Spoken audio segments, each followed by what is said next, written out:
السلام علیکم ورحمۃ اللہ وبرکاتہ۔ حضرات، آج میں آپ کو ایک کہانی سنانے والا ہوں، ایک قصہ جو حقیقت پر مشتمل۔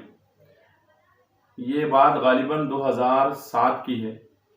میں برہانپور میں ایک جگہ امامت کرتا تھا۔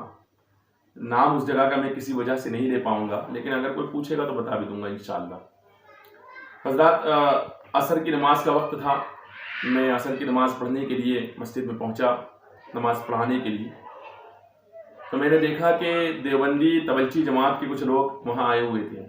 حالانکہ اس علاقے میں کبھی بھی تبلچی جماعت والے نہیں آتے، اور الحمدللہ آج بھی وہ علاقہ پوری طرح سے سنیت والا ہے اور وہاں پر تبلچی نہیں ہے۔ تو تبلچی جماعت کے کچھ لوگ آئے ہوئے تھے۔ نوجوان لڑکوں نے مجھ سے پوچھا، حضرت مارے بھگائے؟ میں نے کہا نہیں، مارو نہیں، بھگاؤ نہیں، بیٹھنے دو۔ نماز پڑھی ان لوگوں نے میرے پیچھے، میری اقتدا میں۔ اچانک ایک بندہ کھڑا ہوا، کہنے لگا کہ گشت کے لیے جانے کی بات کرنے لگا، اللہ اور رسول کا ذکر کرنے کے لیے گشت میں جانے کی بات کرنے لگا۔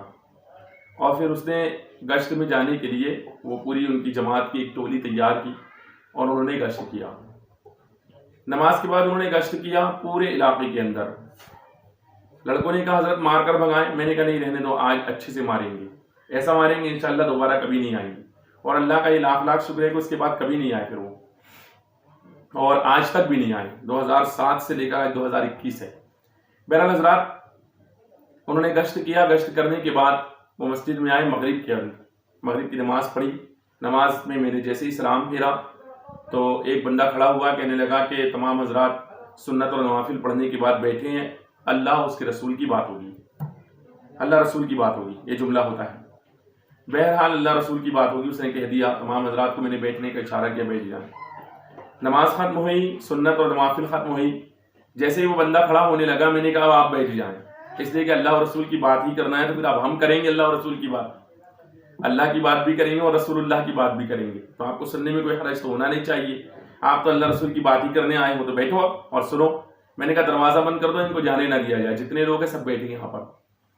پھر میں نے قرآن مقدس کی آیت کریمہ پڑھی، وَتُعَزِّرُوهُ وَتُوَقِّرُوهُ إِنَّا أَرْسَلْنَاكَ شَاهِدًا وَمُبَشِّرًا وَنَذِيرًا لِتُؤْمِنُوا بِاللَّهِ وَرَسُولِهِ وَتُعَزِّرُوهُ وَتُوَقِّرُوهُ۔ اور اس آیت کریمہ کے ضمن میں نے بولنا شروع کیا کہ اللہ تبارک و تعالیٰ نے اپنے نبی صلی اللہ علیہ وآلہ وسلم کو اس لیے بھیجا ہے کہ اِنَّا أَرْسَلْنَاكَ شَاهِدًا، یعنی حضور کو شاہد بنا کر، حاضر و ناظر بنا کر بھیجا، وَمُبَشِّرًا، اور خوشی سنانے والا، وَنَذِيرًا، ڈر سنانے والا بنا کر بھیجا، لِتُؤْمِنُوا بِاللَّهِ، تاکہ اللہ پر ایمان لاؤ، وَتُعَزِّرُوهُ وَتُوَقِّرُوهُ، اور رسول اللہ کی تعظیم و توقیر کرو، اور جو ہے تو صبح شام اللہ کی پاکی بولو، عبادت کرو۔ تیسرے نمبر پر پاکی کو لیا۔ میں نے اس طرح بیان کرنا شروع کیا۔ میں نے بتایا کہ صحابہ اکرام نے کس طرح پاکی سرکار صلی اللہ علیہ وسلم کی تعظیم کی۔ اس پر میں بہت لمبی ڈیپ میں نہیں جانا چاہتا، کیونکہ لمبا ویڈیو کوئی دیکھتا بھی نہیں ہے، بات پہنچانا مقصود ہے۔ بہرحال میں نے وہاں سے بنانا شروع کیا، بولنا شروع کیا، اور بتایا کہ حضرت ابوبکر صدیق نے کیسی تعظیم کی، کہ نماز کے اندر حضور کی تعظیم کی، کہ سرکار آئے تو نماز چھوڑ کر پیچھے ہوئے۔ اسی طرح دوسرے صحابی ہیں جن کی آواز حضور کی بارگاہ میں اونچی ہو جاتی تھی، تو انہوں نے ایسی تعظیم کی کہ وہ سمجھے کہ میرے عقیدہ خراب ہو گئے، لیکن رسول اللہ نے فرمایا کہ تم تو جنتیوں کی وہ کان سے کچھ کم سنتے تھے۔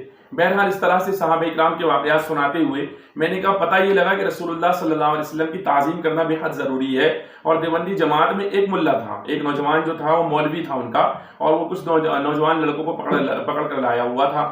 میں نے اس سے کہا کہ رسول اللہ کی تعظیم ضروری ہے ہر مسلمان کے لیے، آپ اپنے آپ کو مسلمان کہتے ہیں، اب مجھے بتاؤ رسول اللہ صلی اللہ علیہ وسلم کی تعظیم کرنا ضروری ہے، ایمان سے ہے، جو ان کی شان میں گستاخی کرے اس کے بارے میں آپ کیا کہتے ہو؟ میں نے کہا تھانوی صاحب جو دیوبندی جماعت کے بہت بڑے ملا ہیں، جن کو دیوبندی اپنا ولی مانتے ہیں، میں نے کہا یہ مولوی صاحب بیٹھے ہیں تو جانتے ہی ہوں گے، تو یہ مولوی صاحب بتائیں کہ تھانوی صاحب نے حفظ ایمان کے اندر رسول اللہ کے بارے میں جو لکھا کہ آپ کی ذات مقدسہ پر علم غیب کا حکم کیا جانا، معاذ اللہ حضور کے علم غیب کو جانور اور پاگلوں کے بارے میں جو ہے تو تشبیہ دی، تو میں نے کہا بتاؤ یہ حضور کی تعظیم ہے، یہ توہین ہے؟ ضرور توہین ہے، اور توہین کرنے والا مسلمان نہیں ہو سکتا۔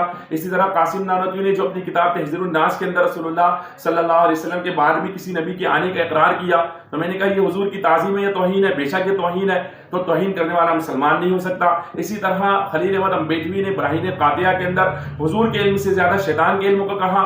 میں نے کہا بتاؤ رسول اللہ صلی اللہ علیہ وسلم کی تعظیم کی یا توہین کی، تو توہین کرنے والا مسلمان ہو سکتا ہے۔